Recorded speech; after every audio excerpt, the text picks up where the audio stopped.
These are the words of Lynne Twist in her book, The Soul of Money. I have been deeply engaged in many cultures in a way that has enabled me to see the striking commonalities in our basic human relationship with money and the way that relationship governs, dominates, and stresses our lives. I've become aware of powerful, unexamined assumptions about money and life that hold us back, wear us out, or distort our most basic perception of the world and of one another.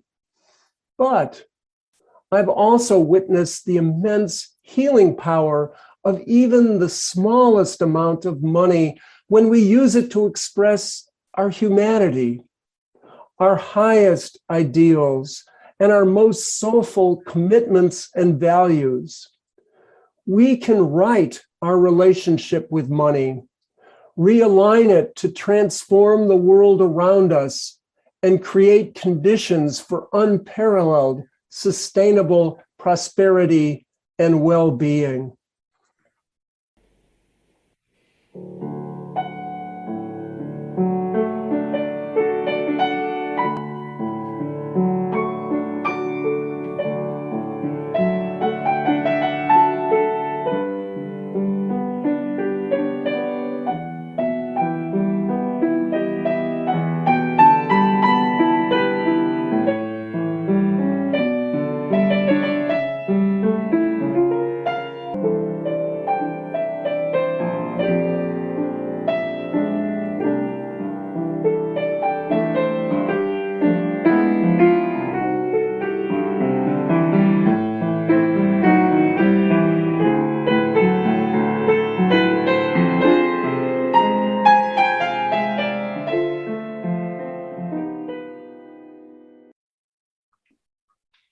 It was in 1985 that Clark and I moved to Boston so that I could begin nursing school. And we had no savings at the time, no careers. So in order to live in that very expensive city, we moved into a tiny apartment complex where Clark would work supervising folk with mental health diagnoses who lived in the other apartments in the building. The kitchen in our apartment was so small that we couldn't get a chair or a table into the kitchen. And the living room had room only for a sofa and a desk. Our bedroom barely fit the double-sized bed that we had, and that was all the space. After the first year of nursing school, I traveled to Mexico to learn Spanish and somehow joined up with a group of people who were traveling from northern Minnesota who were learning both Spanish and liberation theology. Now, I had a little knowledge about liberation theology at the time, primarily from Gustav Gutierrez's book, They Drink from Their Own Wells. And one of the primary tenets is that God demands a preferential treatment for the poor above all others. In Cuernavaca, we studied Spanish in the morning, and then we traveled all over the place in the afternoons to meet people who were part of the liberation theology movement. The first week, we went to the train depot in town. There were, and there still are, hundreds of people who live in the depot between the railroad tracks, lining up for a single water spigot that is turned on once a day. I was invited to meet Jose Maria and Sabina, who lived in a one-room habitat they had made out of cardboard boxes that they had scrounged from the local vegetable market. They shared this room with their two small children, and Sabina's sister, brother-in-law, and their child. I joined them sitting on a stone in front of their small room, sitting around a fire pit with a heated food and water. And as we talked for a while, Sabina finally turned to me and she asked me, "So what is your home like?" I can hardly find the words to describe the tiny home I complained about while sitting in front of her crowded cardboard room. I finally said something inane, something like, "Well, I have an oven inside my house." And she was dismayed that I would have to constantly pay for gas to cook my food and heat my water. It was very humbling. It was a humbling lesson to know my poor living situation seemed like a luxury to her, something she could not even imagine. Later on in that month, we met with some Catholic priests. They talked with us about the economic situation in Mexico and how the United States businesses had co-opted the economy so that all the newly found oil reserves, which were robust at the time, did nothing but pay off the interest of the IMF loans to Mexico. The country was so impoverished that the government couldn't get ahead of the debt that they owed and could not provide any services to the folk mired in poverty in their country. After the formal talk with the priests, one of the men in my group asked, "What is it we can do to stop this? How can we help?" And there was a silence for a long time.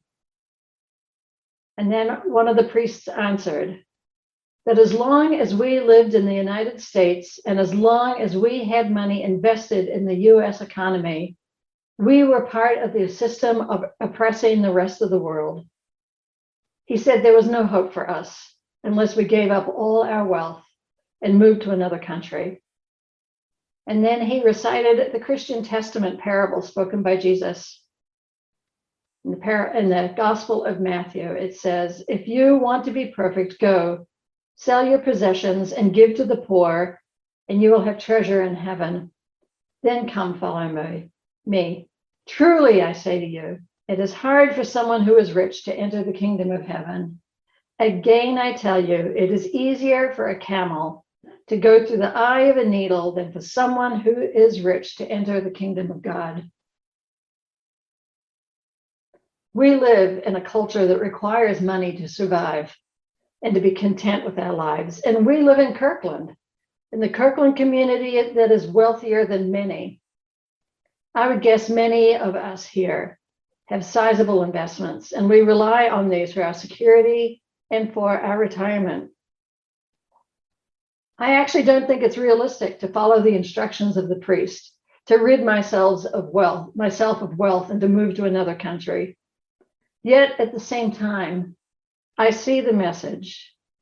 While I am committed to justice work, to this process of healing our world, can I honestly do this work while I live in comfort with my savings? I've pondered this over the last 40 years. On the one hand, there's an economic reality that I have to earn enough pay for housing and save money to live after I stop earning money. And on the other hand, I have a sense of guilt or complicity. I'm complicit. What is this about? I live in a tension between the fear of financial insecurity and a sense of guilt, which is at least in part brought on by my Protestant upbringing, that there's a bit of shame around acquiring and accumulating money. And it's not just me. This is a cultural duality that we have about money. We do not ask people what they earn. We don't talk about how much we have in savings. There's an embarrassment if we have accumulated credit card debt. We don't talk openly about money. This is considered a very private topic. But I would like to find a way to reclaim our relationship with money. Instead of having my finances be a taboo subject, how might I create a relationship and dialogue about my wealth that is healthier? The topic of money is pertinent to this Sunday, perhaps more than any other Sunday of the year. Today is wedged between Black Friday and Cyber Monday, the two biggest spending days of the year. And this is followed immediately by Giving Tuesday. There's a bit of a money frenzy as we're bombarded with messages about spending and giving money right now. And both these topics need our attention. What is our religious message about spending? Do we buy from ethical companies, from places that offer fair compensation? And how much stuff do we need or want to buy and accumulate? And what is our message about giving? What percentage of our income do we give? And how do we decide what groups best promote our values in the world? And another whole focus is about how we save. Where do we invest the money that we have? This past summer, I was at a protest with 350.org down at the Chase Bank. We were urging Chase to divest their money away from the fossil fuel industry. During one of the presentations, the speaker began to list all the other banks and insurance companies that were making huge profits from gas and oil, and so driving the investments into the pipelines that threatened water supplies. I realized they were naming companies that I thought I might have investments in. I wasn't sure though, because I had kept a distance from my IRA and my retirement accounts. So I looked into these a bit, and I found I had stock in some of the companies that made profits from the fossil fuel industry, and also in some companies that made profits from the immigration detention centers along the Mexican border, places Clark and I have spent time and money opposing. How ironic is that?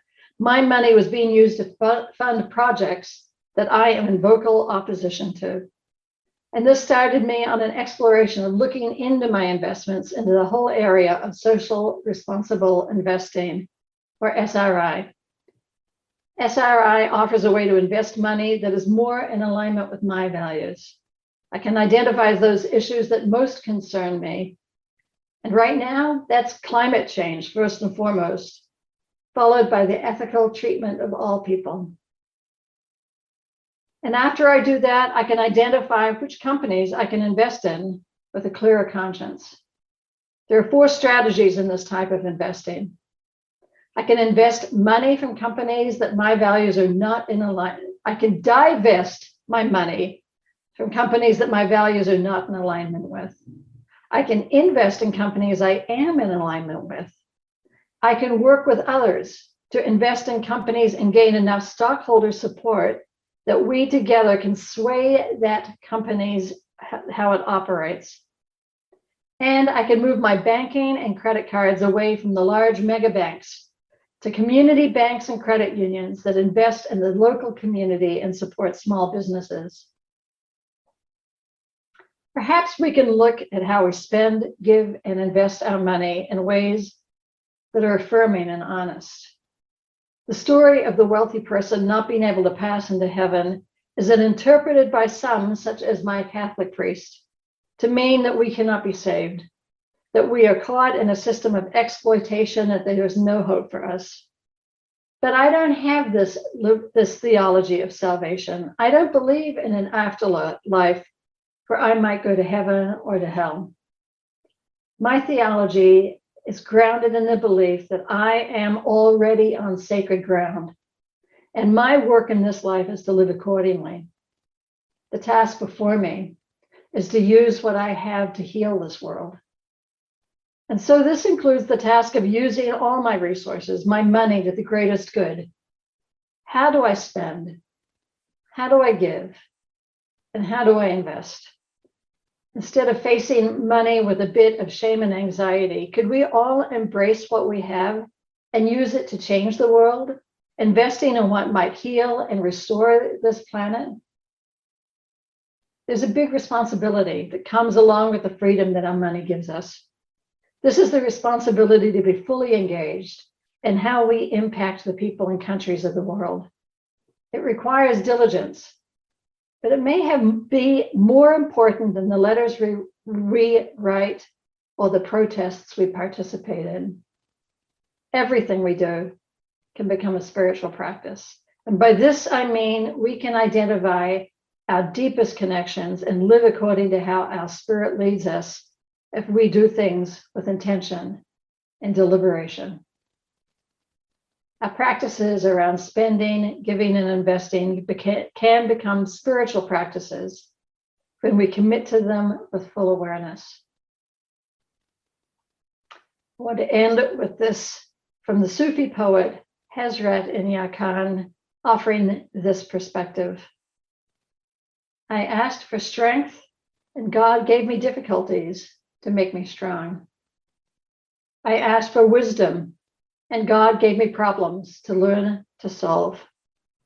I asked for prosperity, and God gave me a brain and brawn to work. I asked for courage, and God gave me dangers to overcome. I asked for love, and God gave me people to help. I asked for favors, and God gave me opportunities. I received nothing I wanted. I received everything I needed. Blessed be.